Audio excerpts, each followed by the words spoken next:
Welcome everyone. SQL lecture series के lecture 64 में आज हम बात करेंगे रीनेम कमांड के बारे में।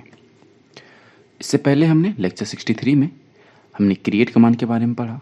अब नाउ हम लेक्चर 64 में रीनेम कमांड के बारे में पढ़ेंगे। ये डीडीएल कमांड का दूसरा टाइप है। ठीक है, तो रीनेम कमांड क्या करता है? ये एग्जिस्टिंग ऑब्जेक्ट नेम को चेंज करता है, मतलब उसके नेम को रीनेम करता है। मतलब कोई भी ऑब्जेक्ट अगर हमारे एसक्यूएल के सॉफ्टवेयर में पहले से प्रेजेंट है तो वह उसके नेम को चेंज करता है। तो अगर हमें इसकी थ्योरी लिखनी हो तो हम लिखेंगे दिस स्टेटमेंट और command is used to rename the existing, ठीक है, जो पहले से एग्जिस्ट कर रही ऑब्जेक्ट नेम। ऑब्जेक्ट नेम, ठीक है। अब ये ऑब्जेक्ट क्या क्या हो सकते हैं हमने लास्ट लेक्चर में भी देखा था। ठीक है, हमने लास्ट लेक्चर में भी देखा था कि ऑब्जेक्ट क्या क्या हो सकते हैं। या तो टेबल हो सकता है, या व्यू हो सकता है, या फिर एक प्रोसीड्यूर हो सकता है। ठीक है, ये इतने तरह के ऑब्जेक्ट हो सकते हैं। कौन कौन से ऑब्जेक्ट हो सकते हैं? या तो टेबल हो सकता है, या फिर व्यू हो सकता है, या एक प्रोसीड्यूर हो सकता है। ठीक है, तो जो रीनेम कमांड है उसको हम क्यों यूज करते हैं? ताकि जो पहले से ऑब्जेक्ट प्रेजेंट है, सॉरी यहाँ नेम नहीं होगा, सॉरी सॉरी सॉरी, पहले से जो ऑब्जेक्ट प्रेजेंट है हम उसको, मतलब उसके नेम को चेंज कर सकें। मतलब सपोज हम अभी एसक्यूएल पढ़ रहे हैं, ठीक है, तो हमारे पास किस पे अभी काम कर रहे हैं हम? टेबल पे। तो ले सपोज हमारे पास, हमने लास्ट लेक्चर में भी 2 टेबल क्रिएट किए थे, स्टूडेंट का, कस्टमर का और एक पर्सन का। 3 टेबल हमने क्रिएट किया था। तो ले सपोज हमने स्टूडेंट टेबल क्रिएट किया था। अब हमें अगर इसका नाम चेंज करना हो, ले सपोज स्टूडेंट 2 हमें इसका नाम रखना हो स्टूडेंट रिकॉर्ड। ठीक है, तो हम किस तरीके से चेंज करेंगे? देखिए, पहले ये जो स्टूडेंट है ये हमारे डेटाबेस में सेव है। ठीक है, अब मुझे इस स्टूडेंट क्या है? एक ऑब्जेक्ट है, और इस ऑब्जेक्ट का हमें नाम चेंज करना है।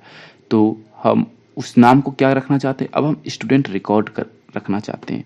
तो वो हम कैसे करेंगे? तो वो हम रीनेम कमांड की हेल्प से करेंगे। ठीक है, तो किस तरीके से करेंगे? तो उसके लिए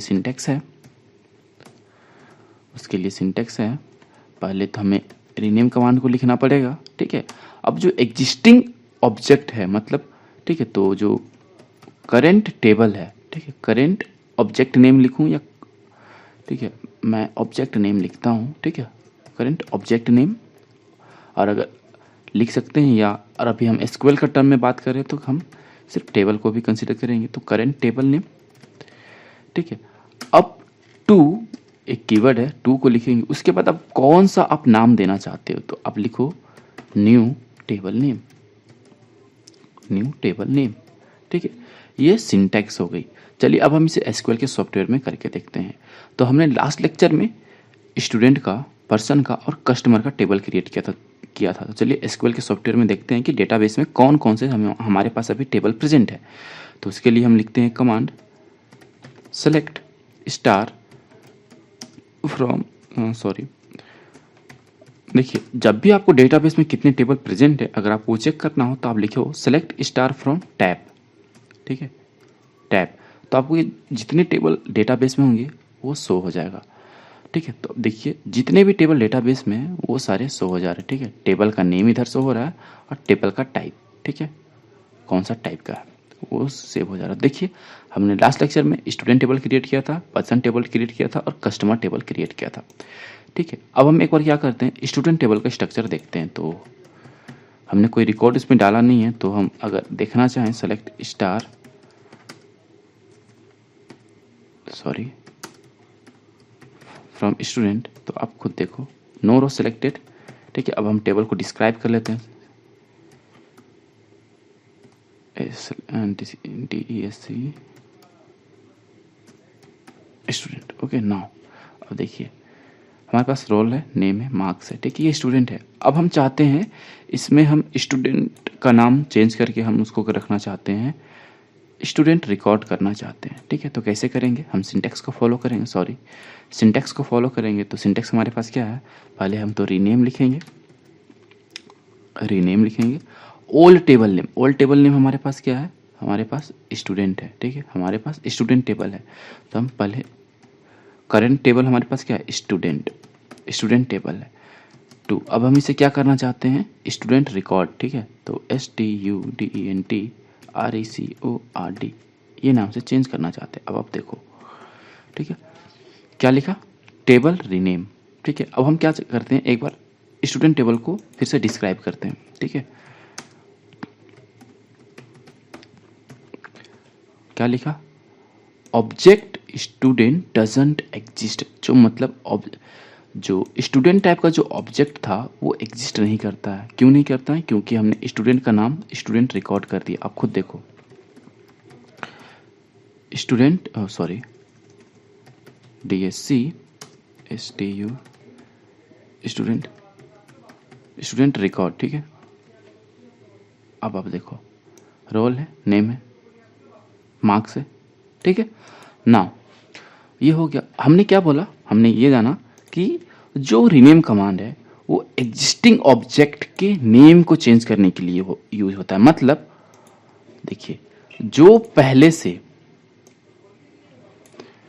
टेबल पहले से डेटाबेस में प्रेजेंट हो, बस हम उसी को रीनेम कर सकते हैं। हम कोई दूसरे टेबल को, मतलब कोई जो ऑब्जेक्ट डेटाबेस में है ही नहीं, हम उसके नेम को चेंज नहीं कर सकते। मतलब अगर कोई ऑब्जेक्ट है ही नहीं तो हम उसको रीनेम कैसे करेंगे। लेट्स सपोज हमारे पास देखिए, डिपार्टमेंट टेबल, एम्प्लॉय टेबल है, बोनस टेबल है, सेल ग्रेड टेबल है, फिर एक प्रो टेबल है, स्टूडेंट टेबल है, पर्सन टेबल है, कस्टमर टेबल है। और ये जो आपको ये सब दिख रहे होंगे, ये बाय डिफॉल्ट टेबल है, ठीक है। इनकी अपनी कोई सिक्योरिटी होती है जिसमें यूजर के डेटाज सेव होते हैं, ठीक है। तो हमारे पास लगभग कौन कौन से, department table, employ table, bonus table, salary grade table, student table, person table, customer table और प्रो टेबल है। हम लेट्स सपोज एक ऑर्डर टेबल को रीनेम करना चाहते हैं। देखिए, ऑर्डर टेबल यहाँ पे प्रेजेंट नहीं है, हम ऑर्डर टेबल को रीनेम करना चाहते हैं, ठीक है। तो वो कैसे होगा, आप देखो, हम लिखेंगे कमांड रीनेम ऑर्डर टेबल में, ऑर्डर टेबल, ठीक है, ऑर्डर टेबल टू। अब ऑर्डर टेबल को हम रखना चाहते हैं डायरेक्ट ऑर्डर, ठीक है, ऑर्डर करना चाहते हैं। क्या ये होगा, क्या लिखा, इनवैलिड टेबल नेम, और ऑर्डर पे उसने स्टार मार्क कर दिया। मतलब ये इनवैलिड ऑर्डर टेबल, क्यों, क्योंकि ऑर्डर टेबल कोई भी ऑब्जेक्ट वैसा है ही नहीं जो डेटाबेस में प्रेजेंट है, ठीक है। ऑर्डर नाम का कोई वैसा ऑब्जेक्ट नहीं है जो कि डेटाबेस में प्रेजेंट है, इसलिए वो उसने हमें इनवैलिड का एरर दे दिया। तो अब रीनेम कमांड समझ गए होंगे कि रीनेम कमांड को हम वहीं पे यूज करेंगे उसी ऑब्जेक्ट के साथ जो ऑब्जेक्ट पहले से डेटाबेस में प्रेजेंट हो। और रीनेम कमांड को अगर यूज करेंगे तो हम क्या होता है कि जो पहले से जो ऑब्जेक्ट प्रेजेंट है डेटाबेस में, हम उसका नेम चेंज करते हैं। अब ऑब्जेक्ट यहाँ पे क्या है, टेबल है, ठीक है। तो होप कि आपको ये लेक्चर पसंद आया होगा। अगर पसंद आया तो इसे अपने दोस्तों के साथ भी शेयर कर दे, और अगर इस चैनल पे नए होंगे तो इसे सब्सक्राइब कर देना और बेल आइकन को भी प्रेस कर देना, और इसे अपने दोस्तों के साथ भी शेयर करूँ ताकि उनका भी फायदा हो जाए।